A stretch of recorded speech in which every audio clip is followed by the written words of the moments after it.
Good evening, ladies and gentlemen. Welcome back to the Shadow and Sun Show, and welcome to week 3 of the God Wars. This is my ongoing report of all the going-ons on the planet Maiar and the God War and all of the godlings and their machinations. This week is the Rising of the Lands and the Rumblings of War.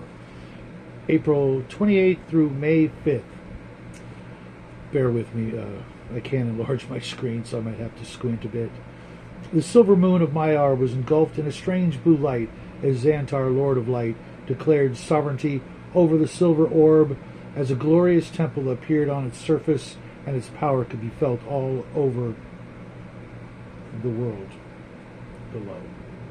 Meanwhile, on Maiar, the lands surrounding Teriel's realm began to spring forth with titanic trees of every imaginable description. As they grew, the worshippers of the goddess of life's people could be heard singing and praying morning, noon, and night for these 7 days.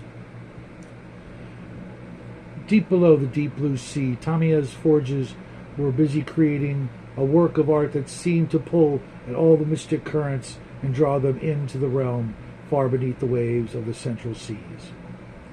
The lands above and below the dark Avenger's realm rumbled and roared as a vast range of mountains sprang forth from the depths of the world and surrounded Ardran's city and castle with a nearly impenetrable wall of rock and stone towering high into the sky.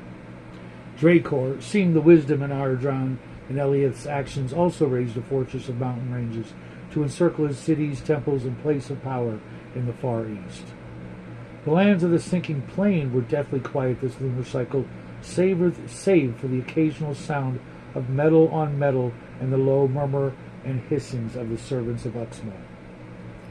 Not to be outdone by his brother, Tempestus, the devourer of the deep, dug deep into Maiar, releasing a torrent of volcanic activity that released great gouts of rock and magma into the air, creating his own hellish circle of spewing and smoking spires to encircle his own meager territory. Whether in response to Tempest's actions or the incursion of Vermark's soldiers on the island between Vermark's realm and his own, Eliath raised a mighty coral barrier off the eastern coast of his realm. Far to the south in the Isle of the Dead, the Harvester launched a mighty war fleet surrounded by reanimated behemoths from the before times and sent them forth to ravage the northern lands. Izza's fleets of soulless men and beasts near the lands of the Lupines, accompanied by gargantuan skeleton serpents, began their stranglehold on the southernmost quadrant of Maiar. The people of the mountains under the rule of Lord Brutus seemed quite busy this week, although it is quite difficult to determine their exact actions and movements despite their ponderous size. Maybe the spring thaw has spurred them into excitement, or maybe it's just the beginning of the hunting season in the far south. Tefang, the Crimson Crucible and Lord of the Southern Hobgoblins, also raised a mountainous barricade around their cities and fortresses in the Arctic realm as his armies and war fleets seemed to be preparing for something, but what that could be is anyone's guess. The servants of the dark god of magics and war launched the first of many war fleets this lunar cycle, while his multitudes spent their time refurbishing their main castle and temple to their lord and master, Ratham Rex.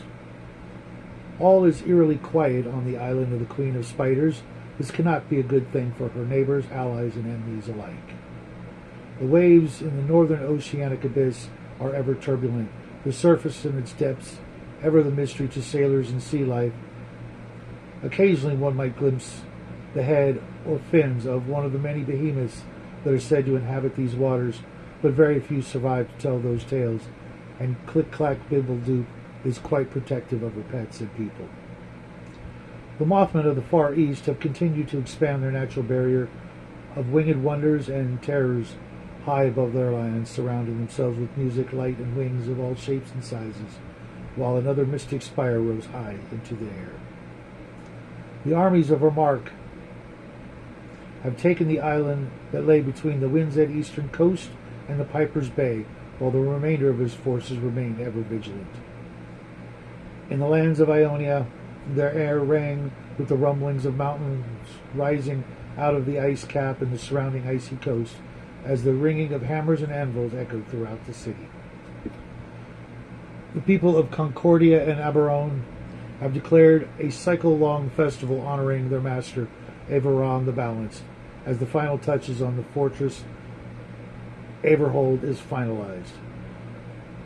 In the languages of the humans, more rumors spread of Mortis, the god of death and assassins, and their silent maneuvers are felt far and wide across the world of Maiar.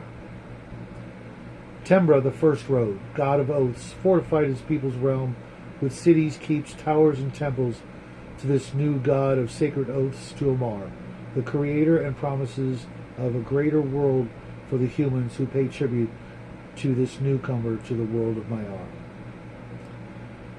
To celebrate the new moon bringing warm weather over the realm of Eshman, the god of prosperity, the people of Galarta are guided by Saint Maricus to release lanterns along the rivers towards the coast, as well as kite lanterns from the warm winds flying across the newly constructed Wizard's Tower.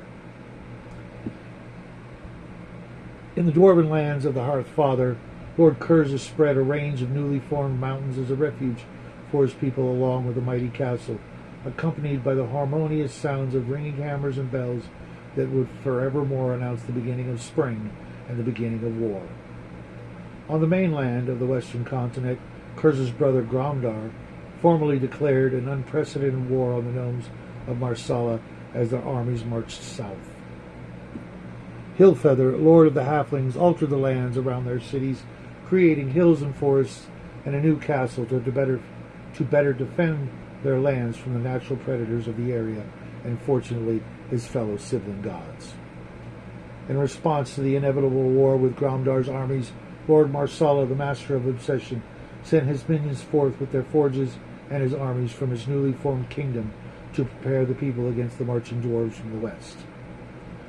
Arcanum rallied his people and summoned his armies in preparations of the undead invasion and quickly cobbled together a mighty war fleet to stave off the tide of Lady Izza's ghoulish hordes that would soon be upon their shores in a matter of days. The Pride Lands also built a mighty war fleet this lunar cycle, yet it remains unclear where it will sail and who it will assail when all is said and done. The rising mountains of Aradran caused the swamplands of the Piper and her people to flood vital areas of her realm, and many of the villages were disrupted, if not entirely destroyed, by the flooding it caused. This may or may not have inspired the building of a new city in her realm, and knowing the goddess of wine, women, and song, this will definitely not be the ending of this chapter of relations between the Ratkin and the Dark Elves. Far to the north, a new realm sprang from the icy eastern polar region. A solitary island appeared. Along with it, Von Stark appeared. The first of the vampires rose from beneath the frozen wastes. Stark's realm is circled by battalions of giant bats ridden by his vampiric minions morning, noon, and night, while below his minions chisel grand castles and temples to the Lord of Blood. So there you have it, folks. Week 3.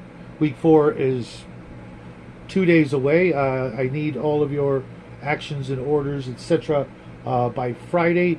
Fair warning, starting week 5, if I do not get your orders by Friday of that time period, and I'll give you guys another message, I will not be bothering you or provoking you or pestering you about your actions. If you miss them, I will not put them in the report, and they will not happen until the following week.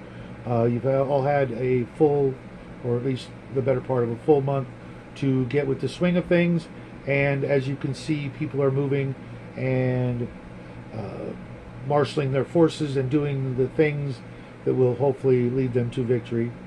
And as such, with more than 15 players all vying for the world, I have to be prompt and punctual and keep things on a really tight schedule. It takes me the better part of a day and a half, 2 days, to write up this report, getting all of everyone's actions and collating them and translating them to less than, stats and numbers and figures, because most of your actions don't actually show up unless they are building of castles, war fleets, cities, things like that. Other magical actions and things like that will be seen by all your minions and your generals and things like that are, not showing up on anyone's radar, because the going-ons of mortal minions is hardly the concern of the gods. So keep that in mind when you're making your orders and doing your things. As you can see,